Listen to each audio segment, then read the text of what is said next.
Hey guys, welcome back to my channel. If you're new here, welcome. This is Boss Vision, where I share with you all everything you need to know about making candles.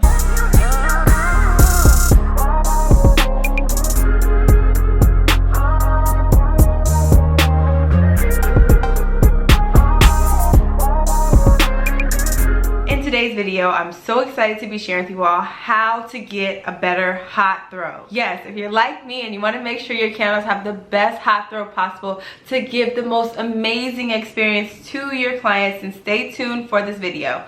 And if you like videos like this, please make sure you give it a thumbs up and definitely subscribe so you don't miss out anything else that I post. Alright, just jump right into it. You need to make sure that you know the proper temperature to melt your wax, as well as the proper temperature to add in your fragrance oil. For several different waxes, it does vary. Coconut apricot cream, you actually have a very smooth and easy process because you melt the wax to 200 degrees Fahrenheit and then you add the fragrance oil in immediately. However, there's several other waxes that you will have to go a very tricky, scientific route. A great example being soy wax. You do have to be mindful of the fact that soy wax should be melted to about 180 and then you add the fragrance load in about 160. So that variation definitely plays a significant role in getting a stronger hot throw. I've created some specific charts that are great examples of recipes that have worked really well for me. I'll link them down below. Please use these as a guideline while you are making your candles.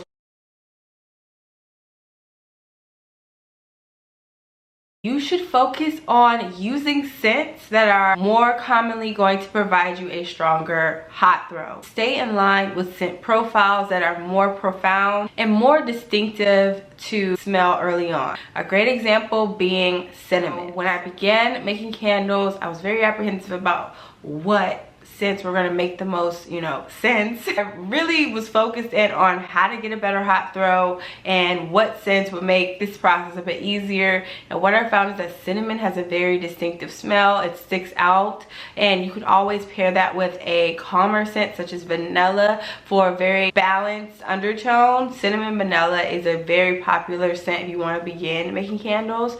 Another great example would be gingerbread. That definitely sticks out during the holidays. As you all know, it is becoming the winter season when a lot of people want to make Christmas scents, so I'd highly recommend gingerbread or cinnamon vanilla for those holidays. Another great example during the summer would be sangria. It's a very distinctive fruity scent that sticks out and it is very memorable for your customers. If you're not sure what scents have a better, stronger throw, I always recommend trying out samples from these vendors. So what you'll do is just get one of their 1 ounce samples. It costs about $3 to $5 depending on the vendor, because that is definitely a priority when you're beginning your business. You want to make sure that the scents that you select will fill an entire room and that your customers won't run into a scenario where they purchase your candles, they take them home and it's crickets, it's quiet, it's just melting wax. We don't want them to just melt wax. We want it to be a whole experience. Really focusing on the vibe. A great example would be sugar cookies. So I got this from Virginia Candle Supply. It is something that I purchased early on when I was trying to make very sweet and decadent scents that smell just fresh from the oven. I thought that what better way to do that than to start off with a sugar cookie. And when I purchased it, I opened the fragrance and it didn't have a very distinctive smell, but I was like, okay, maybe it will once you actually make a candle. I made a candle with it. I could barely smell anything, like nothing. It was just this light little hint of vanilla. So I panicked. I was like, I spent all this money, I bought 16 ounces. What do you do? Here's what you do, girl.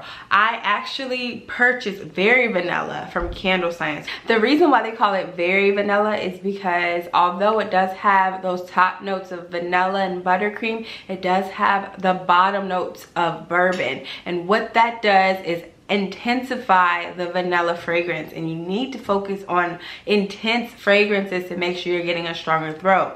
So with this Very Vanilla paired with sugar cookie, we have this sweet yummy scent that is to die for. So I highly recommend that you do begin mixing fragrances. I will create a specific video in line with what fragrances work the best together, because I do understand the concept of having a stronger scent with a calmer scent to provide a happy balance. So I could definitely help you out with that as well.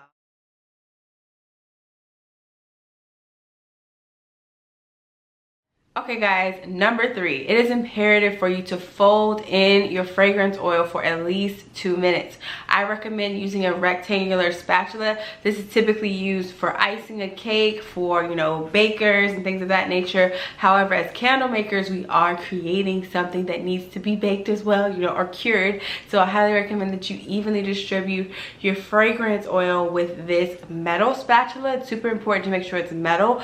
That way it is fire resistant and heat resistant, because oftentimes you will run into the scenario where you are mixing wax that is roughly 200 degrees Fahrenheit. So if you're using something plastic, anything of that nature is likely to melt, and the last thing you want to do is have melted plastic in your candle. You know, we're trying to sell these candles, we're not trying to harm people. Definitely during the 2 minutes, take your time. This is not a race, it's a marathon. You want to make sure that the fragrance oil is evenly distributed and you're getting the strongest, most optimal throw.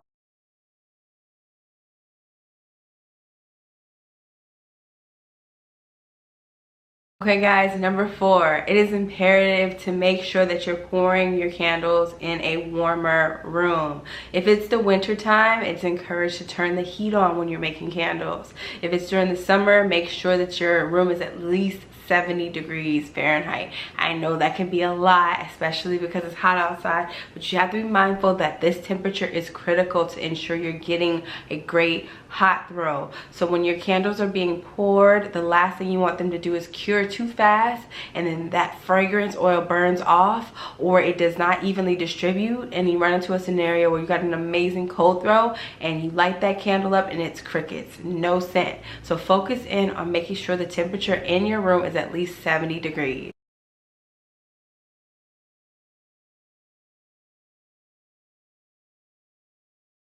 Okay, last but certainly not least, you need to make sure that you cure your candles for at least 2 weeks.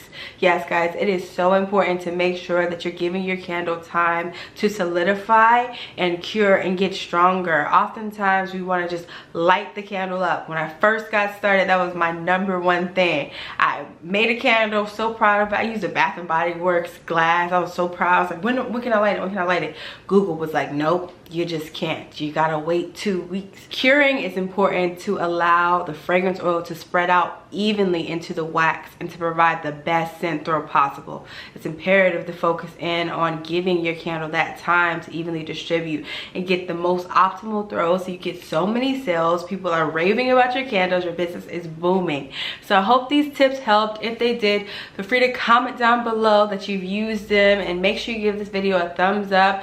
Definitely subscribe so you don't miss out on anything else that I post. If you would like your candles to be reviewed on this channel, I'll link in the description the PO box as well as on the screen for you all to send in your candles. We also have a candle making Facebook group, Candle Making Survival Guide. I'll link that down below. In that group, we go into detail on troubleshooting tips, additional resources to make sure you're getting a stronger hot throw, and then the behind the scenes grunt work about business to make sure you're keeping your, you know, checks and balances in order. So I hope this video helped, and let me know if there are any additional videos you'd like to see in the future. And I hope you all enjoy the rest of your day, your week, your next hour, just living your purpose and love life. Okay, bye.